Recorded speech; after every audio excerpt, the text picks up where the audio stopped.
Greetings, everyone. It is Wednesday, and while this isn't the midday, this is definitely your midweek push with Miss Mo. Let's dance.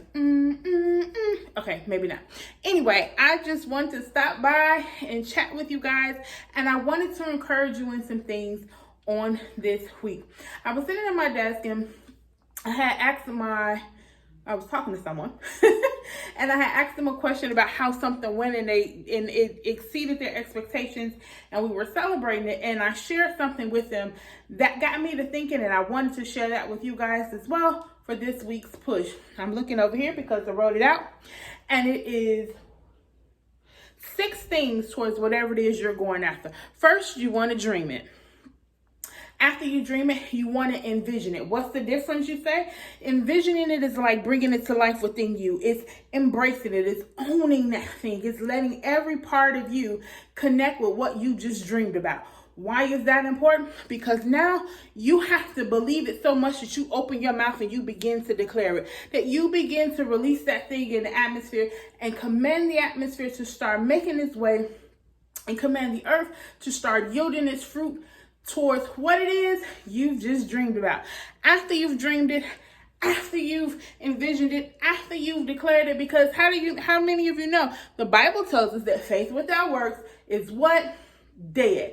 So even though I'm in faith for this dream to come to pass, there are still some things that I have to do to make sure that manifests. So after you've dreamed it, envisioned it, and declared it, because they say name it and claim it, but how many of you know there's so much more you got to do between the naming and the claiming of that thing? So next, what you want to do is you want to actually plan it.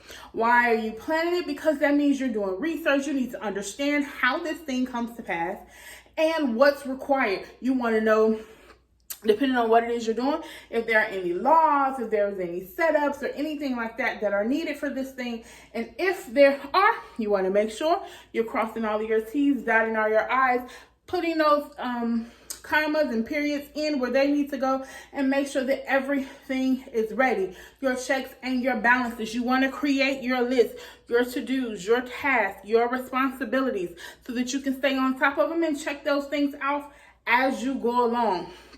After you've planned it, you now need to implement it. Because how many of you know we have vision boards, what I like to call focus frames, and all of these lovely things, and they just sit somewhere decorating or holding space up in our closet. If we never actually put any of those things into action, they'll just be something we're taking from this year's to next year's. Now, if you look back over your last 5 vision boards, how many of those things transferred from one year to the next year? Not because it literally takes that much time to bring it to pass, but because you never worked on it the year before. So we want to plan it, we want to implement it, and after you've implemented it, I need you to know that, sister, brother, there is still work to do. You have to push that thing right on through. What does pushing it look like? It varies, and it depends on what it is you're actually dreamed of that you're trying to bring to pass. But you find that thing out as you envision, as you plan. You must put in the work towards whatever it is that you're in faith for. And I want to also encourage you to give yourself permission to just flow. I want to give you an example. When I wrote my first book, Women, Love, and Marriage, Finding Your Role, I was so trapped in my head about everything. Is this chapter long enough? Is the book long enough? Should I have ended it here? Did I really cover all of the things that were said in here to do? I sat down and I just started writing and pouring out. And once I realized that I was in the middle of writing the book, it was like, oh, ding, ding, ding, ding, ding. All of these lights and bells went off, and it was like, oh, I got to do this, and oh, I have to do this. And then that's when I became real critical. And that is dangerous in the creative process. So if you're an aspiring author or in the process of writing something, I want to encourage you to give yourself permission in the beginning to just write, just freely flow, and go back and correct things later. You'll see things you want to adjust. You may find things you want to take out. You may find things that you want to expound on. So But in order to get to that part, you have to give yourself, your heart, and your mind permission to just pour out and freely flow. There'll be plenty of time for you to go back over things and to do it. That's something that, depending on what it is you're working on, you plan that in your planning stage, right? So I just wanted to encourage you. This is the middle of the week. And for some of you, although it's the middle of the week, you may be actually at the middle of something you're working on. And maybe you've been counting numbers. Maybe you've been counting likes. Maybe you've been counting shares. Maybe you've been counting viewers. I want to tell you to cut that out as well. Just do what it is that's on your heart to do. And if it's a God ordained thing, let God do the rest. I remember even with these, doing the videos and things like that, he had been telling me for over years, just do it. Just get started. Just start pouring. Just start sharing. And so what I found is that I enjoy it. It's like a whole nother outlet for me, right? So maybe there's not billions of viewers. There's not likes and shares or whatever the case may be. But I am in obedience. And oh my God, it feels so good. It's a opportunity for me to share, for me to release some things. And I even get feedback from some of you about how something that was shared blessed you or encouraged you. I think that is dope. If I'm helping one person, even if that one person is me, job well done. So whatever it is that you need to do, make sure you're doing it. Make sure you're pushing once you get started. Don't lose steam on your way to wherever you're going. There is a process, and each process takes a different amount of time. But guess what? If it was given to you, you're built for it. You've got this. If you don't have those accountability partners, be your own accountability partner. Write that stuff down in your journal. Go back and check it out.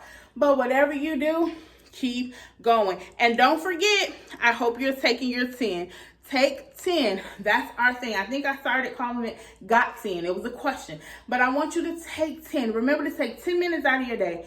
Each day. This is just for you. You're not thinking about what you got to do, who's requiring what, who needs whatever, what still needs to be done, what you got to sign off on. But for 10 whole minutes, you've given your mind permission to just relax, relate, release, and to take in the lovely things. I sat outside on my balconies today on my break earlier. Just the sun on my leg, because I had on shorts.